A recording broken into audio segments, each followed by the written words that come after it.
Hello everyone, अन्यहासेयो, नमस्ते and welcome back to my channel. I hope you people are doing great. और हम लोग डिस्कस करने वाले थे अपोस्टाइल के बारे में। हाँ, तो सबसे पहले ये जान लो कि अपोस्टाइल बहुत ज़्यादा ज़रूरी होता है। ये आपके डॉक्यूमेंट्स को जो है आपके कंट्री के बाहर लीगल बनाता है। बिना अपोस्टाइल के डॉक्यूमेंट्स आपके बाहर की कंट्रीज़ में, इंडिया के बाहर की कंट्री में नहीं एक्सेप्ट किए जाएंगे। तो अपोस्टाइल बहुत ज़्यादा ज़रूरी है अगर आप कोई भी फॉरेन स्कॉलरशिप के लिए अप्लाई कर रहे हैं। ठीक, जैसा कि हम लोग यहाँ डिस्कस कर रहे हैं GKSG स्कॉलरशिप के लिए, जिसमें आप ग्रेजुएट्स और मास्टर्स या PhD के लिए अप्लाई कर सकते हैं। तो हम आज डिस्कस करेंगे कि अपोस्टाइल कौन से डॉक्यूमेंट्स पे कराना है और अपोस्टाइल क्यों करवाते हैं।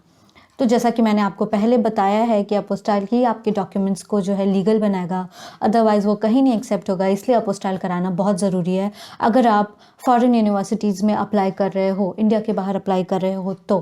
ठीक है, और साउथ कोरिया में भी अपोस्टाइल डॉक्यूमेंट्स ही एक्सेप्ट होते हैं, तो इसी वजह से अपोस्टाइल कराना मस्ट है।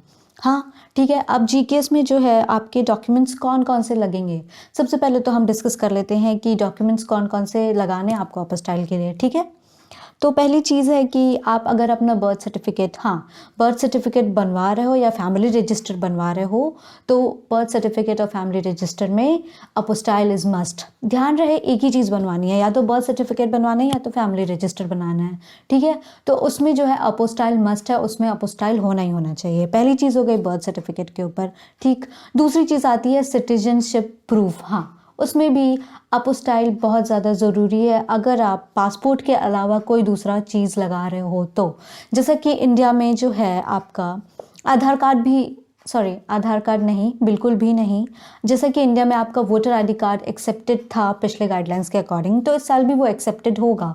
तो आप वोटर ID कार्ड अपने पेरेंट्स का लगा रहे हो, अगर ऑफ कोर्स लगाना है ही आपको, तो वो अपोस्टाइल होना चाहिए। हाँ, नोट करके रख लो, सिटीजनशिप प्रूफ के लिए अपोस्टाइल क्या कराना है, वो है वोटर ID कार्ड। अगर आपके पास पासपोर्ट है तो उसको अपोस्टाइल कराने की ज़रूरत नहीं है, लेकिन हाँ, आप अपने पेरेंट्स का अगर वोटर ID कार्ड प्रोवाइड कर रहे हो तो वो आपको अपोस्टाइल कराना ही कराना है। बर्थ सर्टिफिकेट क्लियर हो गया, सिटीजनशिप प्रूफ क्लियर हो गया।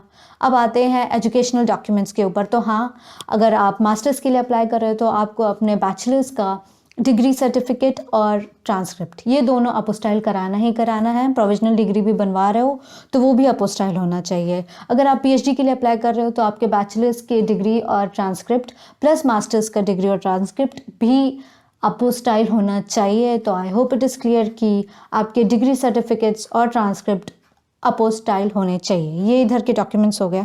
हाँ, एक बात और, I have been cleared, sorry, एक बार और, हाँ, एक बात और, आपको अपने ओरिजिनल डॉक्यूमेंट्स पे अपोस्टाइल नहीं करवाना है, नहीं करवाना है, नहीं करवाना है।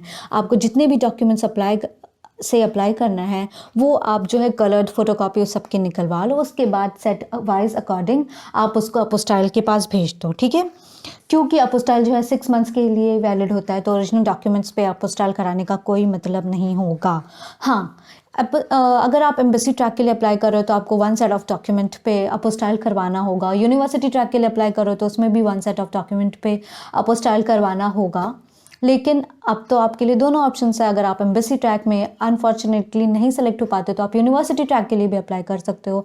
I have already mention in my previous video. इसी वजह से आप कई सारे सेट बनवा सकते हो अपने अपोस्टाइल डॉक्यूमेंट्स के, अगर आपको मल्टीपल यूनिवर्सिटीज़ में अप्लाई करना है। ध्यान रहे, एम्बेसी ट्रैक के लिए एक ही सेट अपोस्टाइल होगा, उसके डिफरेंट फोटो कॉपीज़ जो है आप अटेस्ट करवा के अप्लाई करोगे, लेकिन यूनिवर्सिटी ट्रैक के लिए आपको अलग अलग सेट अपोस्टाइल करवाना पड़ेगा। ठीक है, तो आई इट इज़ वेरी क्लियर कि आपको डॉक्यूमेंट्स जो है अपोस्टाइल करवाने अगर आप यूनिवर्सिटी ट्रैक के लिए अप्लाई कर रहे हो, और डिफरेंट यूनिवर्सिटीज़ के लिए अलग अलग सेट अपोस्टाइल होंगे। ठीक है, तो ये तो प्रॉब्लम सॉल्व हो गई। दूसरी चीज़ है ट्रांसलेशन। जैसा कि मैंने बताया कि मैंने अपना बर्थ सर्टिफिकेट वापस से बनवाया था, बिकॉज़ मेरे पास ट्रांसलेशन का आइडिया नहीं था उस समय। तो ट्रांसलेशन जो है बहुत ज़्यादा इजी है। हाँ, GKS के लिए जो ट्रांसलेशन है वो इंग्लिश में ही रिक्वायर्ड है। तो आपके पास जो भी डॉक्यूमेंट है, या तो आपकी नेटिव लैंग्वेज हिंदी में है, या फिर कन्नड़ में है, तमिल में है, तेलुगु में है, पंजाबी में है, उड़ीसी में है, आप उसको ट्रांसलेट करवाइए हिंदी में। ठीक है, अब मेरे फ्रेंड्स जो हैं वो बहुत ज़्यादा फेमस एक अपोस्टाइल सर्विसेज है PCC। ठीक है, PCC अपोस्टाइल सर्विसेज, मेरे कुछ फ्रेंड्स और कुछ एप्लीकेंट्स उनकी सर्विसेज से काफ़ी इम्प्रेस्ड है, उन्होंने वहीं से कराया है। तो ये रहा उनका लिंक ऊपर दिखा, ठीक है, ये उनका लिंक है, आप इनको ज़रूर कॉल करो। मैं इनकी पूरी डिटेल्स आपको डिस्क्रिप्शन में दे दूँगी, ठीक है? ये लोग की सर्विसेज़ काफ़ी जेन्युइन है और ये मैंने गूगल पे किया सर्च, और सर्च करने के बाद हम पहुँचे इनके पूरे पेज पे अपोस्टाइल अटेस्टेशन और ट्रांसलेशन सारी सर्विसेज प्रोवाइडेड है, और व्हाट्सएप भी है, ठीक है? तो आप इनका पेज चेकआउट करिए, लिंक डिस्क्रिप्शन बॉक्स में है, एंड दैट्स इट। तो आई होप आप लोग को क्लियर हो गया होगा कि डॉक्यूमेंट्स कौन कौन से प्रिपेयर करने हैं, कौन कौन से अपोस्टाइल कराने हैं, और आपका ओवरऑल कितना डॉक्यूमेंटेशन का प्रोसेस है। और अब फॉर्म्स आने वाले हैं, तो आप लोग के पास 1 महीना रहेगा पूरा अच्छे से एकदम काम डाउन होके आपको अपना डॉक्यूमेंट्स प्रिपेयर करना है, अपोस्टाइल कराना है, सेंड करना है। कोरियर चार्जेस भी लगेंगे आपके, तो आप एकदम ध्यान से अच्छे से करिएगा। और मैं वीडियोस कोशिश करती हूँ कि एकदम फ्रीक्वेंटली बनाऊँ आपके लिए। टिल देन, बोरा है, I purple you, happy applying, bye, all the best, don't give up.